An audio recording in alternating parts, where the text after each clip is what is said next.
All right, in case you're counting, about 92 attacks on U.S. soldiers. The latest seem to be coming from Iran-sponsored Houthi rebels launching drone attacks on forces. Congressman Michael Waltz of Florida joins us right now.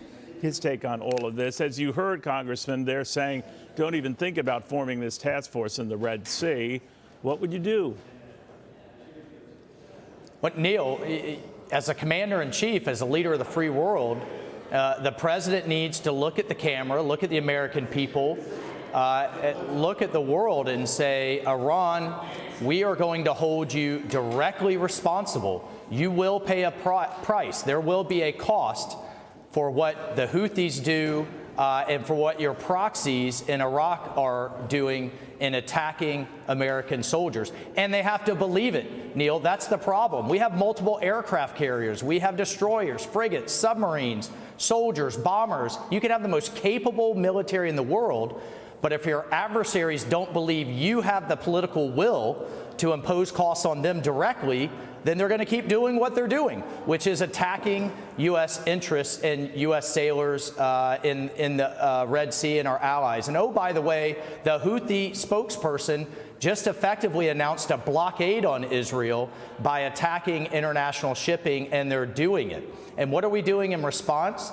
Well, we've allowed our military to defend themselves by shooting down the missiles, but they're not allowed to shoot the shooters, which are the Houthi missile launchers, much less do anything to Iran itself. And until we punch the bully in the nose, just continuing to offer it more and more lunch money is only going to make the bully more aggressive. And that's what we're seeing. And my fear, Neil, and I can't say this more clearly, is that some poor sailor or some poor soldier is going to die before this administration reverses course on its feckless Iran policy.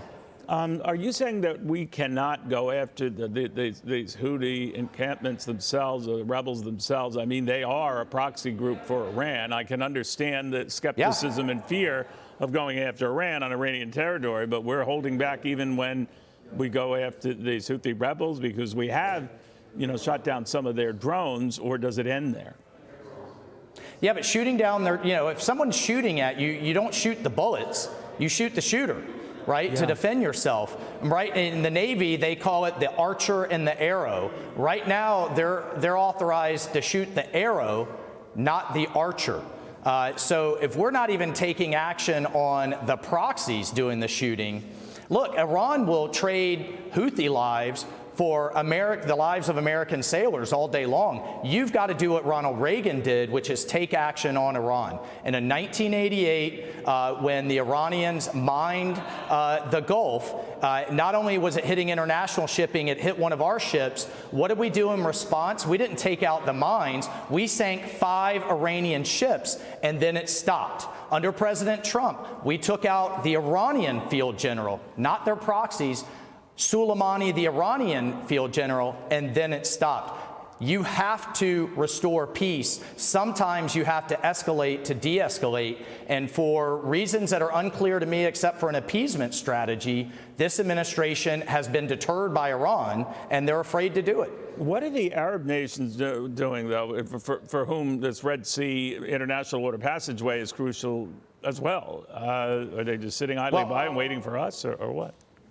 Well, I don't think I don't know that the Arabs are going to necessarily step in. Yeah. Remember, both the Saudis and the UAE were in a very difficult military conflict down in Yemen, where the Houthis are. That's one. I don't know that they're going to step in to protect shipping going to Israel, but I'll remind everyone, 15 to 20% of global shipping flows through the Red Sea and through the Suez Canal. So really, this is an attack on the global economy. Some of theirs. That's so right. It's in their vested interest to do that, right? We've got to take more aggressive action. We have to before someone truly gets hurt. All right, Congressman, thank you. Very good catching up with you. Hey, Sean Hannity here. Hey, click here to subscribe to Fox News YouTube page and catch our hottest interviews and most compelling analysis. You will not get it anywhere else.